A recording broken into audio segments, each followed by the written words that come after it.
Recording. Okay.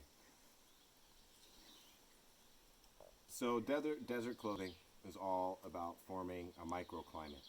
All our clothing is about forming a microclimate, a barrier between us and the weather, be it hot or cold. We can't stand out in the sun all day in triple digit temperatures. We'll get burned up, dehydrated, all that. We can't just stand out there naked. We can work in all day in the right clothing, but if we stand out in the sun all naked, no microclimate, right? 110 degrees, we're going to get burned up. So we're putting a barrier between us and really the light. And so when we're talking about desert, we're talking about a dry area, a very dry area, arid area. So not a lot of vegetation. So you're in the open sun quite a bit. And now here's the thing, light makes heat. Okay, the light from the sun, if you're standing on a stage doing a talk, the lights from the stage create heat. Once the light touches an object, it converts into infrared and becomes heat energy. So white, the color white, white fabric, white clothing, it reflects a lot of the light from the sun, okay? Which means less light is going to be converting to heat. So less heat conversion will take place on a white fabric than on a dark colored fabric. So if we're walking out here in the sun, one of us is wearing a dark blue shirt, one is wearing a white shirt, you touch my shirt, you touch the dark blue shirt is going to be 10, 20 degrees hotter maybe. Okay. And that's why we have long sleeves. That's why when we're not in the shade like this, we're not in the full sun, we could put our sleeves all the way down. We could put the collar high, and we have a full wide-brimmed hiking hat that will create all the shade that we need for our head and neck. Okay, because we have to have some way to protect our head and neck. It's not enough just not to get sunburned. Sunscreen isn't going to do it. So we need we need shade, and this creates shade for us. All of our clothing should be ventilated. However, this should breathe.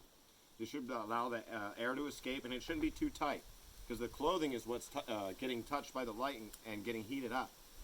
Okay, so we want it airy, not pressed against us, transferring the heat to our skin. And we like these vents in the back of the shirt, around the shirt vents, so that the breeze in the desert can pass through it.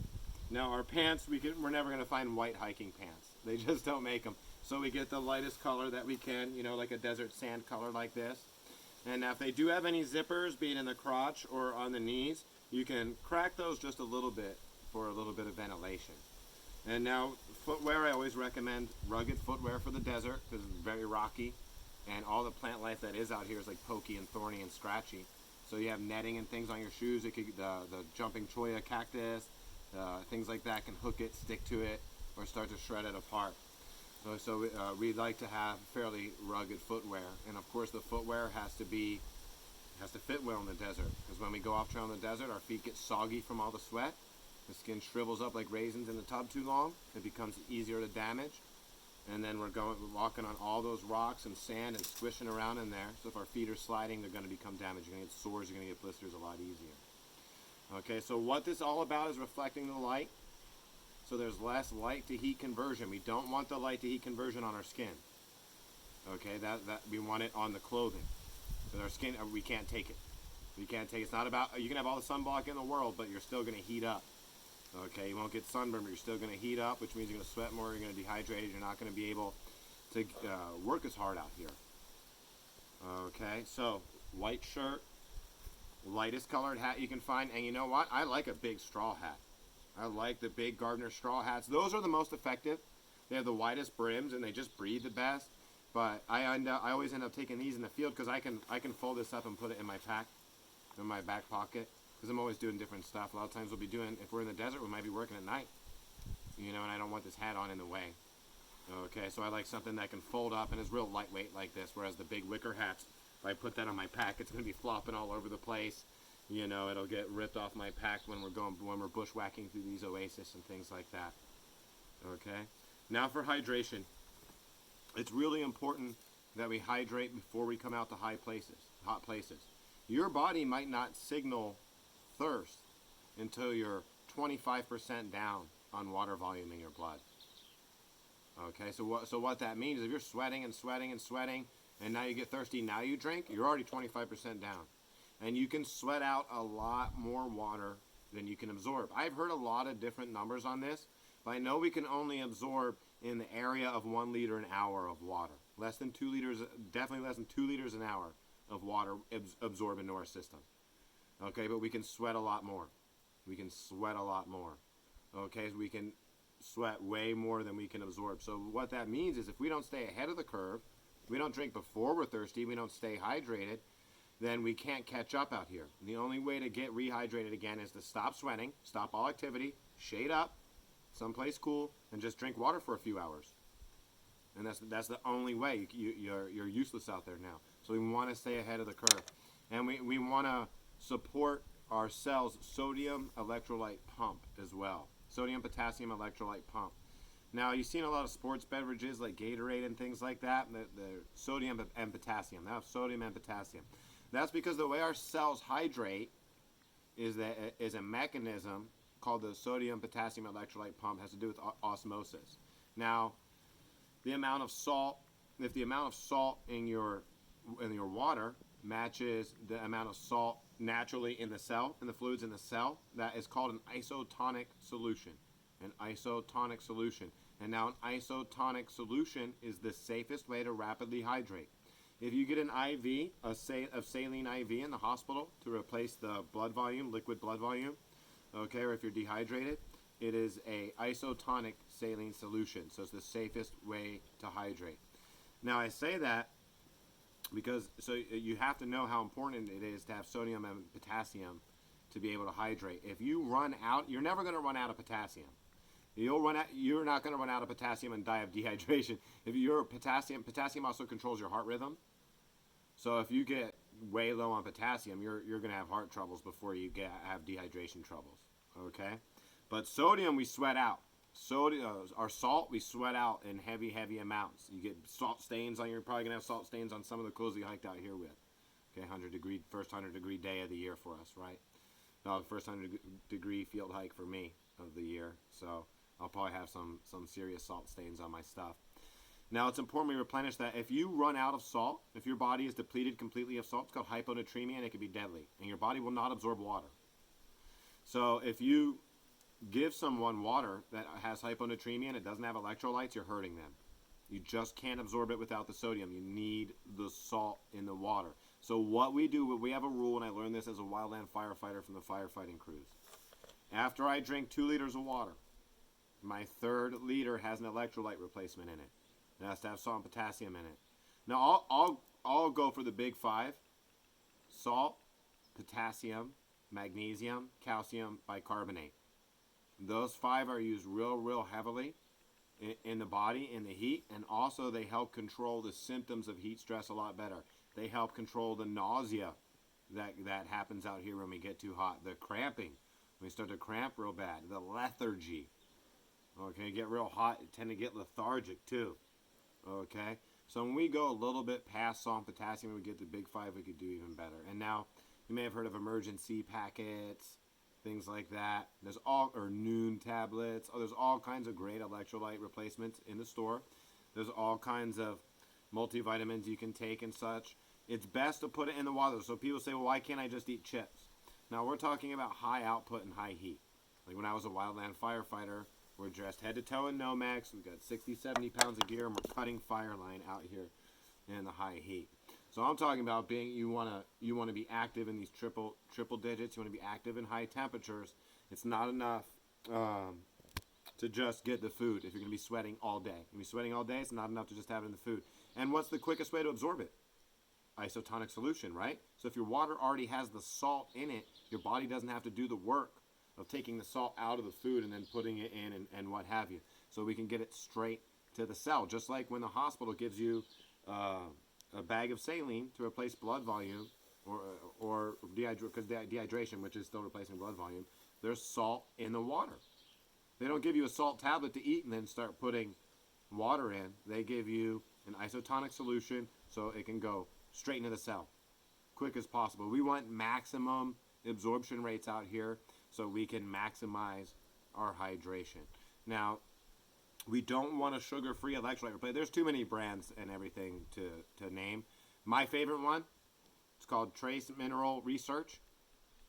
Okay, and they have a bunch of different electrolyte supplements, powders, pills, all that. I get their fruity powders, and I put them in my bottle and shake them up. They're great. Just whatever one you pick, even if it's just a salt and potassium one, okay? Because that's all you really need, okay? That's the most essential. Make sure it has sugar in it. You don't want a sugar-free electrolyte supplement because the sugar is the delivery system in your body. The sugar is going to help you absorb the nutrients in there in your bloodstream a lot quicker, the salt and everything into your bloodstream a lot quicker. It's a carrier. It's a carrier. So we don't do sugar-free electrolyte packs because why do we need sugar-free? We're not watching our figure out here. We're working hard. We're always going to be in a calorie deficit out here. Hiking, carving traps, lifting these rocks, doing friction fires, making ropes, climbing rocks, all this stuff. You're always going to be in a calorie deficit out here. And you can only have the food you carry in your backpack. You know, so we're going to be out here 3 days. How much calories can you carry for those 3 days in your backpack and all your gear that we need to train with, right? So you're always going to be a calorie deficit. We're not worried about a little extra sugar out here. And we're only talking 8 to 10 grams, something like that. Usually it's about 8 grams in an electrolyte replacement. It's not like a soda or anything like that. And, it's good for to having your med kit anyway. You know, a little bit of sugar for people that, diabetics or experiencing bad lethargy or anything like that. Sugar helps. You know, people feeling weak out here. So, for every 2 liters of water, our third liter should have an electrolyte replacement. That's how we avoid hyponatremia. You know, working out on the fire line with all these hot shots and helitac and engines and all this out here in California, I've never had a case of hyponatremia on any one of my crews. I never heard of a case happening on a crew. I've heard of plenty on hikers. You know where that happens the most? I always hear about it, Grand Canyon. Because a lot of people, casuals, people that never hike, still want to see the Grand Canyon, right? And now, let's do the hike to the bottom and up. Oh, that'd be great, once in a lifetime thing, right? And what do they always say? Drink lots of water, drink lots of water. So they just drink, sweat. Not as in good shape as a lot of hikers, people that hike all the time, right? So they sweat a lot more. Drink, sweat, drink, sweat. And all of a sudden, well, I can't not get thirsty. No matter how much water I drink, I'm still thirsty. I'm peeing clear. But why would they be peeing clear? Because they're hydrated? Because the water's going right through them. It's not absorbing into their bloodstream or anything like that. But they can't absorb the water without the salt, so the water just passes right through as urine. So they're not hydrated, but they're peeing clear. And they're only not hydrated because they can't absorb the water. They ran out of salt. So they're hydrating, sweating, ran out of salt. Now you can't hydrate anymore. So no matter how much you drink, it's not going to be absorbed. It's just going to be urinated right out. So that's why if we say someone has stopped sweating, right, that's a big concern. You know, some symptoms of hyponatremia, they're going to have all your normal heat stress stuff, nausea, right, cramping, thirst, dry throat. But they're going to be telling you things like, I don't know, I already drank 1.5 gallons of water today. I'm peeing clear, but I'm still thirsty, right? They're going to tell you how much they've been hydrating, but how they're still thirsty and they're peeing clear, right? And still getting symptoms of heat stress and heat cramps and things like that, right? Now, when we look up heat illness, it's generally broken into 3 categories: heat stress, heat exhaustion, and heat stroke. Now, every website, every college, every university, every medical, whatever, is going to give you a little bit different list of symptoms for each of those. Some overlap, a little bit different definitions. This is the way I break it down, and I think most medical professionals would agree with it. So the thing is about heat stress and heat exhaustion and all that, a lot of people can run asymptomatic. A lot of people just won't get a lot of the symptoms that wear people down before they collapse. They don't get the bad headache, the nausea, or anything. They just get weaker and weaker and out, and you don't really notice them getting bad. Okay, if you're not skilled in the medical craft and high heat in the field, and how many people are. So they can be asymptomatic, but they do get weaker and weaker, and performance is affected. So when we have heat stress, some of the things you'll see is basically the person's getting hot enough to their performance is beginning to be affected. Okay, I got to slow down. I'm too hot, or I'm getting really, really thirsty. Man, I got a bit of a headache now. You ever get a headache from the heat? Dehydration headache? That's real common. Or I'm getting cramps in my legs. That's a big one. Cramps in your calves, heat cramps. I'm getting cramps, so I'm getting some nausea. I'm getting a headache. Oh man, this is like heat stress. Like it's starting to stress you out, right? Heat stressing you out. I got to slow down a little bit. I got to drink more water. Okay, heat stress is now we start to get some symptoms that are beginning to impact our performance. Heat exhaustion is when the symptoms begin to severely impact our performance. So now someone has vomited from the fluid. Now they don't just have nausea. Now they're vomiting. Okay, now they don't just feel weak, they're extremely lethargic. They're moving slow. They can't move fast. They're moving slow. The headache that they have is all-encompassing. Generally, they'll say they feel their heartbeat in their head. Boom, boom. Boom, boom. You'll feel your pulse in your head with a bad heat headache. The cramps will be so much that they can't stand up until the calf releases. Okay, it'll be hard as a rock. So heat exhaustion means performance is severely affected. Now, if you're suffering from heat stress, I can sit you down in the shade. Okay, now when we're in the shade, we could take the clothes off because we're not worried about light, right? And we want our sweat to evaporate off our skin for evaporative cooling. So when sweat evaporates, that is a beautiful leopard lizard. See those guys? Beautiful, stunning leopard lizards. You don't get to see that a lot. They're very reclusive and very fast. Very, very fast. Cool, right? Where was I? Removing clothes. Yeah. So when we're in the shade, it's okay to remove clothing because when we sweat, when the sweat evaporates, we have evaporative cooling, like a water cooler, like a swamp cooler, evaporative cooling. Okay. Now, if the shirt is sweaty and it's evaporating off the shirt's cooling, and I want my skin to cool. So once I'm in the oasis like this, I can strip down. I can take my shirt off, my hats off, all that stuff, roll my pants up, or just sit here in my chonies. Okay, this is California, so we have Spanglish. Chonies is like Mexican for underwear. So, right, sit here in my chones. Okay, whatever, and that's fine out here, and that's what we'll do with heat stress. Okay, we need you to hit the 3 S's: shade up, shed clothing, sip water. Shade up, shed clothing, sip water. And I say sip water because if you're undergoing heat stress, and someone especially if you're a little dehydrated, you haven't been drinking enough water, and now you get to water and you chug. A lot of times what will happen, especially if you're not used to it, it'll feel like you just got hit in the stomach with a hammer. It'll be real painful. So you do about 5 seconds of chugging. Be real painful, and then you're going to projectile vomit the water back out. Now, if that's all the water you got, that's a real bummer. So if you're suffering from heat stress, that's why we say sip water. Okay, when it's time to hydrate, sip water slowly so it doesn't hit your gut hard and puke it all out. Now, heat stress is no big deal. If I see you stressed, I'll 3S you. You know, stop, well, I should say 4S, right? Stop. Stop, shade up, shed clothing, sip water. No problem. Depending on how athletic you are, 5 minutes to half an hour, we're back to working hard again out here. No problem. We can work you hard. Heat exhaustion, if someone's getting heat exhaustion, it's best that we need to shut them down for the day. Okay, once they're puking, once their headache is all encompassing, once they're starting to get that look on their face like, you'll very often when they're getting really bad, you'll see this look on their face like they don't know where they're at, like just out of it, just hiking along, like, gotta get through this day. You know, they'll just be out of it. Because whenever you get any thermal emergency, be too hot or too cold, attacks your brain. And you can literally get delirious. We're like a drunk like a drunk. You have no idea where you're at. You're delirious. I've had a delirious patient before. And it is insane. They don't know who we are. They don't know who they are. They're just sitting there mumbling in the sunlight. My patient was 3 feet from the shade. It was a firefighter, covered in Nomex. It was training height. Real hard training height. And still had 4 liters of water.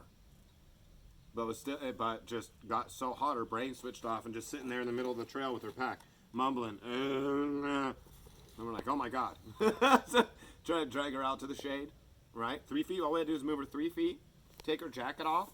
It's about so much water. Normally we'll say water's better in than out.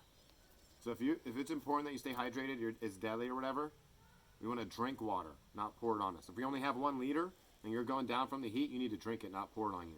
But there was a bunch of us. We all had a gallon. She had a gallon. So we bring her in the shade, take her Nomex off, pour 1 of her liters on her, have her sip another liter because she was a stud firefighter athlete. Within a half hour, she was good again to be able to walk down to the engine on her own power. Which means she could have done that herself if she would have thought of it, but her brain was gone. Her brain was gone. Now, did we let her work that day anymore? No. Once someone has heat exhaustion, they're done for the day. Okay. Now, heat stroke is when we shut off and when we collapse, and that's deadly. That requires immediate ice bath submersion. And if we'll hit pause here, I'll get to the field submersion.